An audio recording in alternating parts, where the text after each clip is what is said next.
4 butir saja.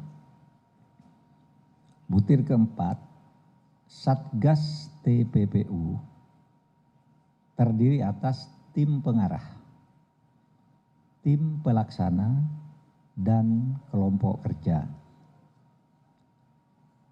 Tim pengarah terdiri dari 3 orang pimpinan komite TPPU, yaitu Menteri Koordinator Bidang Politik, Hukum, dan Keamanan selaku Ketua Komite TPPU, Menteri Koordinator Bidang Perekonomian selaku Wakil Ketua Komite TPPU, dan Kepala Pusat Pelaporan dan Analisis Transaksi Keuangan selaku Sekretaris merangkap anggota Komite TPPU. Kemudian ada pelaksana. Pelaksana terdiri dari ketua adalah Deputi 3 Bidang Hukum dan HAM Kemenko Polhukam. Kemudian wakilnya Deputi 5 Bidang Koordinasi Keamanan dan Ketertiban Masyarakat Kemenko Polhukam. Sekretaris adalah Direktur Analisis dan Pemeriksaan 1 PPATK.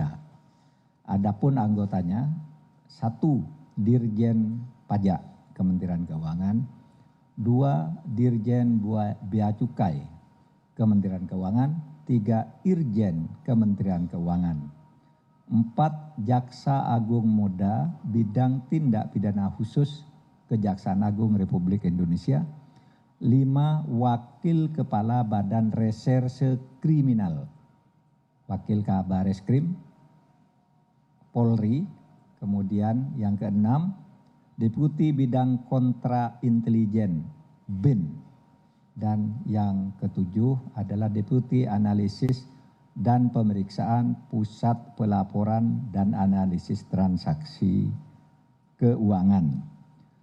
Saudara, yang sering ditanyakan itu, ini kan kasusnya di Kementerian Keuangan, di pajak dan bea cukai. Kenapa yang masuk tim pemeriksanya Kementerian Keuangan? Memang menurut hukum, penyidik untuk masalah perpajakan dan bea cukai itu adalah Ditjen Pajak dan Ditjen Bea Cukai. Jadi tidak bisa dikeluarkan karena dia yang nanti akan menindaklanjuti dan punya kewenangan pro justisia. Lalu di dalam melaksanakan tugas, tim pelaksana dibantu oleh kelompok kerja, di mana ada 2 kelompok kerja, yaitu kelompok kerja 1 dan kelompok kerja 2. Dan selanjutnya saya bacakan yang ke-11.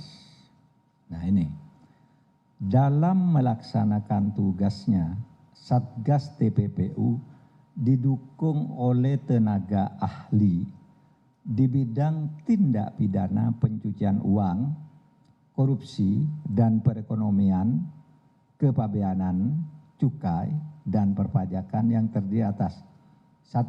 Yunus Hussein, 2. Muhammad Yusuf, kedua-duanya mantan Kepala PPATK. Yang ketiga, Rimawan Pradiptyo, dosen UGM, Wuri Handayani, dosen UGM, Laude M. Syarif, mantan pimpinan KPK, Topo Santoso, guru besar UI, lalu Bapak Gunadi, Pak Gunadi, kemudian Bapak Danang Widioko, Bapak Danang Widioko TII ya, Widoyoko itu TII, kemudian Faisal Basri, ada juga Mutia Jani Rahman, kemudian Mas Ahmad Santosa, dan yang terakhir Ningrum Natasha. Jadi ada 12 itu tenaga ahli yang akan ikut di dalam menangani dugaan tindak pidana pencucian uang ini. Tetapi tenaga ahli ini karena bukan penyidik berdasar undang-undang, maka dia tidak langsung masuk ke kasus, tetapi dia memberikan masukan-masukan tidak pada entitasnya, tetapi nanti akan menjadi konsultan dan sebagainya kalau ada masalah-masalah yang menjadi atau perlu perhatian khusus.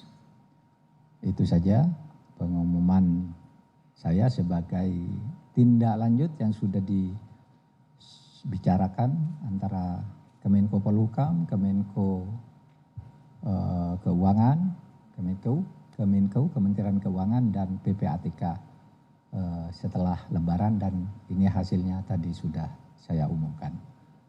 Naskah lengkap nanti akan. Saudara, Anda baru saja mendengarkan keterangan resmi dari Mahfud MD terkait transaksi janggal senilai 349 triliun rupiah, di mana saat ini pemerintah membentuk Satgas TPPU untuk menganalisis transaksi 349 triliun ini dengan melibatkan berbagai instansi pemerintah.